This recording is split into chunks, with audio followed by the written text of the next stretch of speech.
Tonight on CFTK-TV News, Nathan Cullen gives his thoughts on funding being given out by the Northwest Resource Benefits Alliance.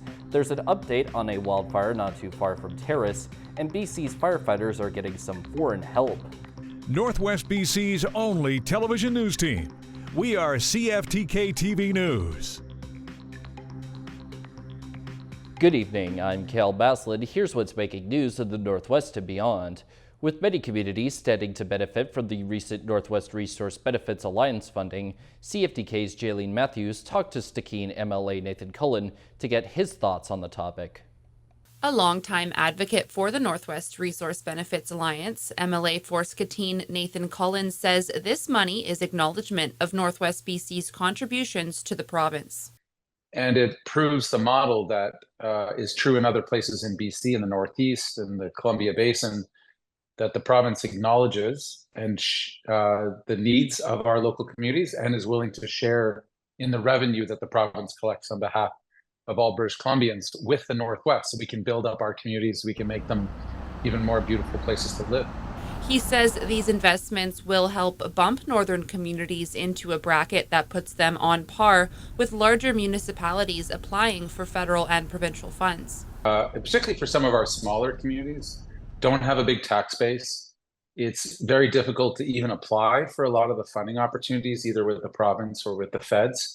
And so you can see instances where communities fall further and further behind because they just don't have the money to match up with provincial and federal dollars. So what's great about the RBA is it enables communities to use the millions of dollars they're going to get every year to then match that up so that they can apply for those federal grants, for those provincial grants. And it takes a bit of the disadvantage away that a lot of rural communities have.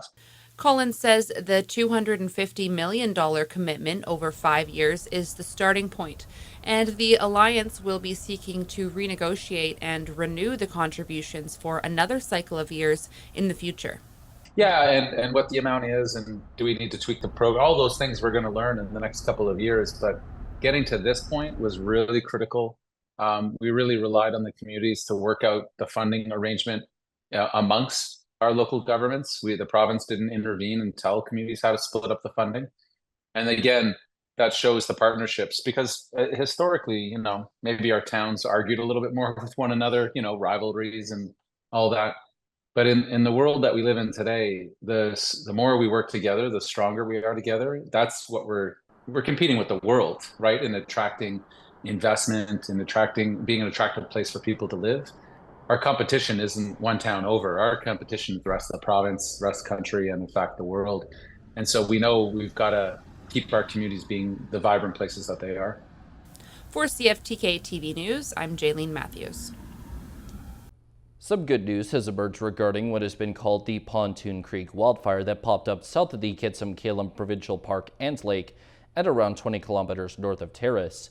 In a joint press release that was sent out by the Kitsim-Kalem Band and the Regional District of Kitimat-Stikine, they disclosed that they heard from the BC Wildfire Service that the fire in question has now seen its definition go from out of control to under control. Campsites near the area, like the Red Sand Lake Recreation Site and Ackerman Point Recreation Site, have reopened. However, the release warned residents to be careful as a province-wide ban on campfires is currently still in effect. BC's wildfire season is heating up thanks to the prolonged dry weather and record-breaking heat in certain places. Right now, there's around 159 wildfires burning, and crews on the ground are getting help from down under. Here's CTV's Craig Krause. It's all hands on deck as BC continues its wildfire fight, and this week, the province is welcoming 60 firefighters from Australia and New Zealand as they work to tackle the growing number of blazes. The crews will join a 20-person unit from Nova Scotia, additional personnel joining an army of 700-plus firefighters as they press on to tackle the more than 150 fires currently burning in the province. It's hot, it's dry. I guess the difference this week is that there's going to be a little dent in the ridge that's kept us so warm and dry until now. A dent in a system coming from California that Environment and Climate Change Canada is expecting to hit the southern areas of BC this week, bringing active thunderstorms. Tomorrow's kind of a tricky day because, the landscape is dry, it is hot, and there's going to be lightning, and it could be dry lightning in some places.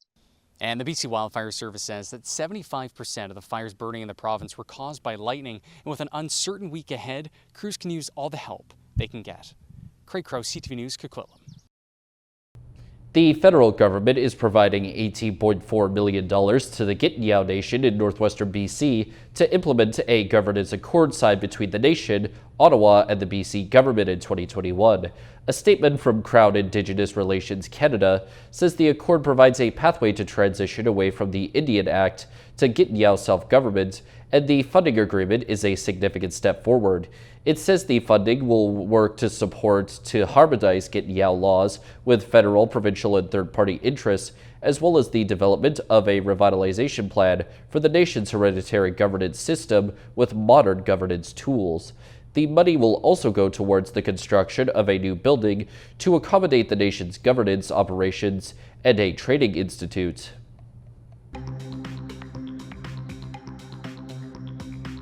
Coming up next is a look at an abuse case that ended in tragedy. Welcome back. It was a horrific case of neglect, abuse, and torture which led to the death of an 11-year-old boy in foster care. A new report called the death preventable and said ministry staff neglected basic social work practices. There's exclusive reaction from the boy's father and grandmother, but first here's CTV's Ben Milger with calls for major changes. And a warning, some details are disturbing. So don't look away. That's the message. Don't look away. Child welfare advocates, Indigenous leaders, and elders gathered Tuesday as BC's representative for children and youth identified the gaps in the system that led to the horrific death of an 11-year-old boy now known by the pseudonym Colby. This story broke our hearts, but it also built our conviction that in BC we can do better and we must do better for our children. Colby died in February 2021, and last year his foster parents, who were also extended family, pleaded guilty to manslaughter and assault. The court heard his foster mother beat him until he was unresponsive, and he later died in hospital. While in care, he and his sister were forced to eat feces, vomit, and urine, and forced to eat dog food. They were regularly beaten and often bound with their eyes taped shut. A report released Tuesday says ministry staff failed to check on the children for 7 months and identifies a number of other failures. The missed background checks, the lack of eyes on the children, and the lack of response to the concerns of family, medical, and educational professionals contravene the most basic social work practices. The report calls on the province to make sweeping changes to the child welfare system, and the Minister of Children and Family Development promised to do just that. Looking at the whole system, how we provide these supports, when we provide them, and what it looks like to support families with prevention, with the services and supports that they need for kids to thrive. Many in the audience have heard this promise before, and they'll believe it when they see it. There's lots of good reports sit on the shelf, good recommendations that never get implemented. So we'll see. Time will tell if it's good work. In response to this report, the province has identified 8 priorities for overhauling the child welfare system.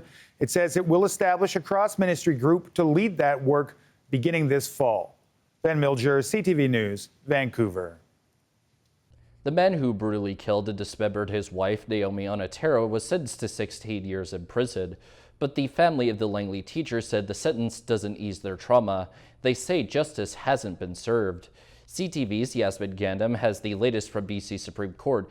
And another warning, the details of this case are also troubling. Emotions ran high in this courthouse today, with Omnis Regis being sentenced to 16 years in prison. But because of the time he's already spent in custody, he'll be behind bars for just over 12 years. We wanted more. I don't feel that justice was served for her. The judge's reasoning displayed the gruesome details from the night of Onatera's murder. In late August 2021, Regis killed his wife, Naomi Onatera, by punching her during an argument. Onatera was considered a missing person for nearly 4 months before Regis finally confessed to undercover police. And that happened to my sister. I can't process it. It doesn't seem real. He brutally dismembered her body with their daughter in the next room. The judge said the nature of the offense placed the case closer to murder, and there is a need for the courts to show intimate partner violence will not be tolerated. It'll haunt us always. It'll haunt our family, my mom, my kids, her daughter, eventually. I don't find much closure in it. Regis initially pleaded not guilty to manslaughter and indignity to human remains, but changed his plea to guilty in May. The court heard glimpses of Regis's life, including his brief marriage in Ontario with his spouse as his sponsor and his repeated failed attempts to seek status in Canada. Regis was subject to a removal order requiring him to leave Canada in 2015, but was permitted to stay after the Haiti earthquake. We're just hoping and praying that he gets deported. Her family left heartbroken, saying though no amount of time would bring Onatera back, they had hoped for more. In terms of what happens to Regis after he serves his time, that's still unclear, though the judge said it's likely he'll be deported to Haiti. Yasmin Gandham, CTV News, New Westminster. Turning to tonight's weather, the north coast is likely to have a chance of rain plus a low at 13 degrees. The Terrace-Kitimat area will probably deal with some mainly cloudy conditions at a low of 16 degrees, and the Bulkley Valley and Lakes District will instead see partly cloudy conditions at a low down at 6 degrees. On the north coast, their upcoming week is supposed to see pretty much all rain and clouds with a little sun included too, as well as the high that shifts between 18 and 14 degrees. In the Terrace-Kitimat area, the week for them will see a bit more sun mixed in, but still plenty of rain and clouds, and a high bouncing from 20 to 26 degrees. And in the Bulkley Valley and Lakes District, the next week or so should be mainly mixed sunny and cloudy days, but with some rain too, and a high moving from 31 to 25 degrees. Checking out the highways now, visit Drive BC for the latest and up-to-date conditions, and as always, drive safe out there. On Highway 16, there is utility work, bridge maintenance, construction work, and electrical maintenance. Highway 118 has some bridge construction. Highway 37 has some paving operations, mowing, roadside brushing, and maintenance. And there's some limited visibility and maintenance on the Nisga'a Highway. And this is what the roads were looking like this afternoon around the region from the View of the Province's highway cams.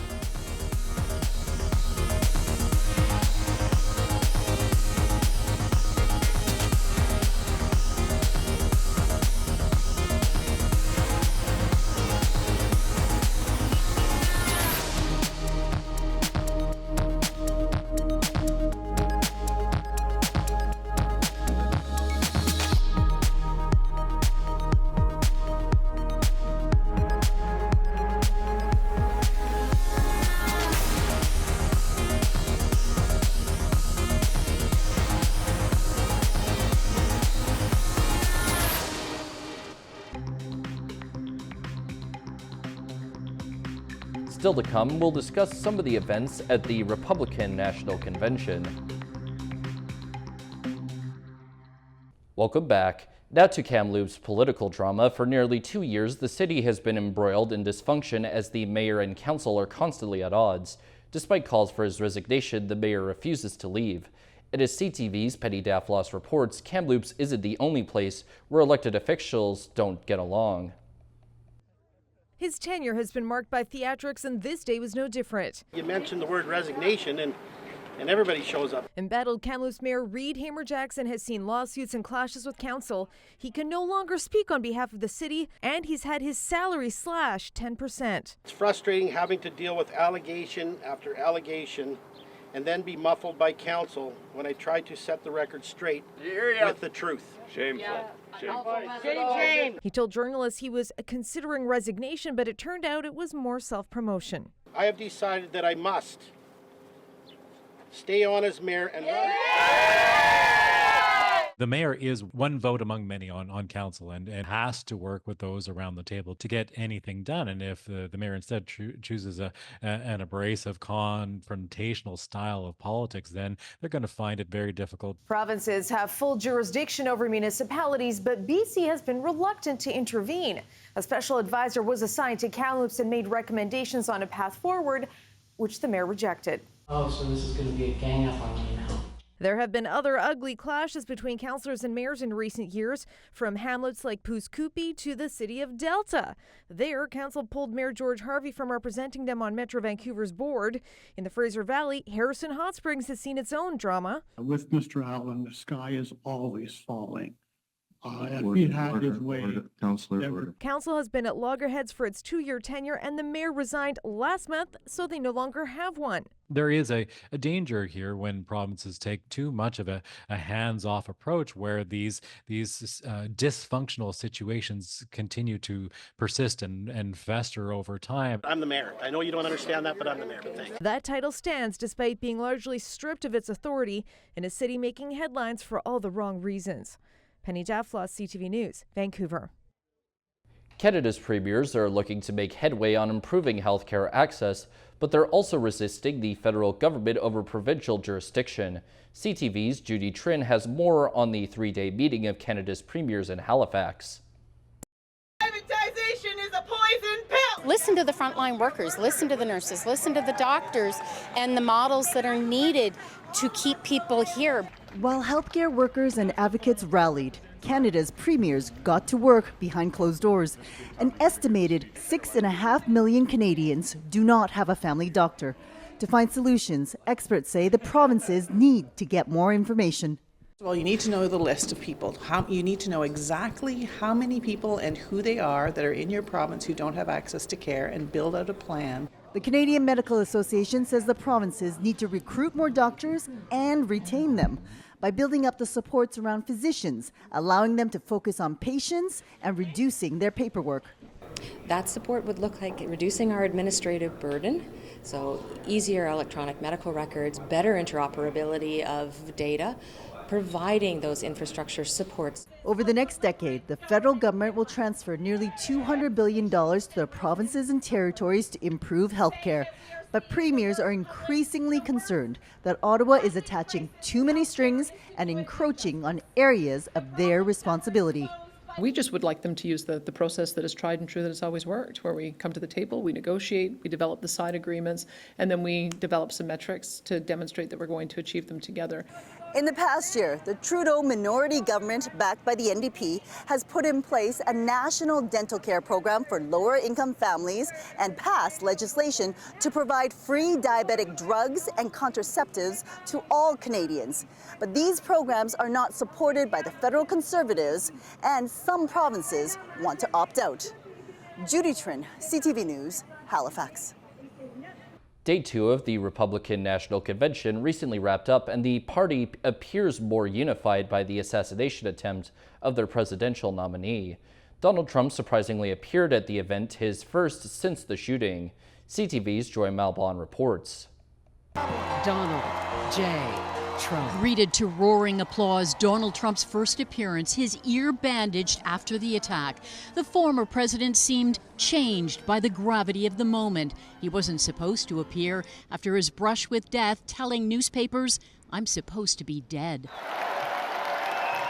Some here say his survival is divine intervention. The devil came to Pennsylvania holding a rifle, but an American lion got back up on his feet and he roared! Trump reportedly is rewriting his speech to focus on a unifying, healing message for the nation. Sitting with his new running mate, Ohio Senator J.D. Vance, once an ever-Trumper. I never liked him. Now fully on board. Republicans here more unified than ever behind Trump and his MAGA movement. Awesome. This love in a stark contrast to Democratic infighting. The embattled president fighting off allegations he's too old and should step aside. Joe Biden, touching down in the battleground state of Nevada, condemned violent political rhetoric, but had to explain his own language when he told donors before the shooting to put Trump in a bullseye. It was a mistake to use the word. I didn't say crosshairs. I meant bullseye. I meant focus on him. Focus on what he's doing. Focus on his policies. Meantime, the FBI has cracked the shooter's phone, trying to figure out why Thomas Crooks would try to assassinate Trump. Local police and witnesses noticed he was acting suspiciously and tried to warn police, who were reportedly inside the building, where Crooks was crouched on the top of the roof, armed with an assault rifle. The shooting described as the worst failure by the Secret Service in decades. The Secret Service is responsible for the protection of the former president. The buck stops with me. I am the director of the Secret Service. Secret Service has ramped up security around this convention and for the former president. And it's being reported that Trump's protection detail had already been beefed up before the assassination attempt due to intelligence about an Iranian threat. Joy Malvin, CTV News, Milwaukee. And now we turn our attention to the stock markets. The Canadian dollar is the same as yesterday. The price of gold is down $7.90. Oil is up $2.73. Natural gas is down 15 cents. Aluminum is down $56.50. In Toronto, the TSX is down 144.22 points. The Venture Index is down 10.97. In New York, the Dow Jones is up 243.60, and Nasdaq is down 512.42. Still ahead, security questions for the future World Cup have arisen recently. Welcome back. 2 years before BC Place hosts 7 World Cup matches, a wake-up call came for its organizers. Thousands of people without tickets managed to force their way into the Copa America final in Miami recently. The chaotic scene delayed the game and has many hoping FIFA is better prepared for the World Cup.